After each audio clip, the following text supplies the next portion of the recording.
Hello, Devon. How are you? Hi, Frankie. It's good to hear from you. Yeah, I've been really good. We've been really fortunate to have access to the beach and to surfing. Trying to figure out, well, what is next? So that's what we're going to talk about today. Kind of what do you do for the WSL? Some people might not know what you do. It's called Longboard Tour Director. My role is to help pull the surfers together, for us to work and connect with the league, help find locations, partnerships, the judges, in helping establish what the criteria is and how the judges should apply it. There's a lot of planning as well, so it's like a full-time extracurricular job. We've only been able to have one event this year, so I'm hoping we can finish, but I don't.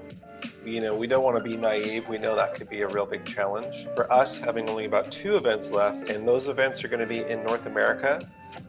So those surfers are going to have to come from all over. Right now, some of those countries have pretty harsh travel restrictions. We're going to move forward and plan that it can happen, but maybe we're going to have to push them back. New York is on the schedule, and we were looking to add another event in Southern California. Problem with New York is, as anyone's been paying attention, that's where most of COVID have been, in the New York, sort of New Jersey area. I wouldn't be shocked at all if we learn that it's just a little bit too much of a hot spot. Our chance, if we can finish, to bring it out to Southern California. The info just keeps changing a lot. It's really hard to plan. And I think it's also hard to not come off as insensitive. Should we even care about the events? That's something we all struggle with. Any World Surf Tour athletes around the world, and how are they coping with the coronavirus and their feelings towards the tour, if it should not proceed? I think most of them feel that if it's safe to travel and their country allows them to, there's just been a lot of questions. What happens if we don't run? Does that mean that Khalees is a world champion because she won in Noosa, or does that mean that Joel Tudor is? The way the rule book is and how we would do this, because it is so unusual, is if we can't run this year, we would fold this season into the next season. There's been a criteria change. That was a big shift for last year, and then we were excited to follow up on that this year. The WSL has been really happy with the response of the new direction of the tour. There's a lot more interest, and the feedback's been good, and so we want to continue with it. For Joel and Khalees and the other surfers that are sort of that top few spots, we can't crown a world champion. In your opinion, have you seen any economic struggles on the account of the coronavirus pandemic? Oh yeah. Surfboard, for example, there's a small margin, so everyone's sort of living paycheck to paycheck. When you are that close to already going out of business, an event like this really sort of pushes that over the edge. I know a lot of surf brands that have either laid off their surf team and their marketing teams, or they've put a freeze on the spend. Some have just said, hey, we're gonna keep you on, but we're gonna pay you half as much.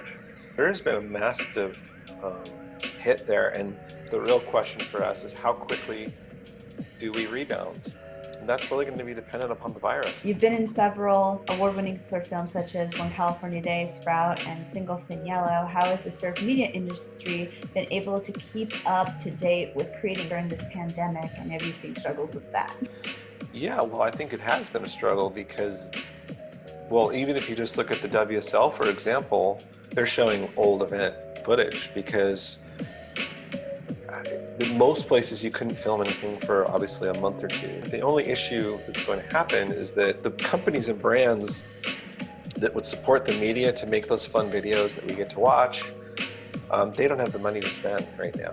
Interestingly enough, I did see some brands do some interesting sort of pivots, like Vans. Vans is one of the biggest companies around. And they stopped doing all marketing, except they just had a film come out called Pentecostal, and it was really cool. What they did is they had you register to watch it, and if you registered to watch it, they sent you a pizza. I think there'll be ways to continue to move forward, but it's going to be sort of different and more unique. Maybe we will be okay. Maybe we'll come out of this a bit beat up, but doesn't necessarily mean we're all going to go out of business.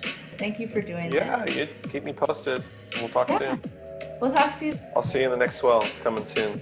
All right, definitely. I'll talk to you soon. Bye. Bye.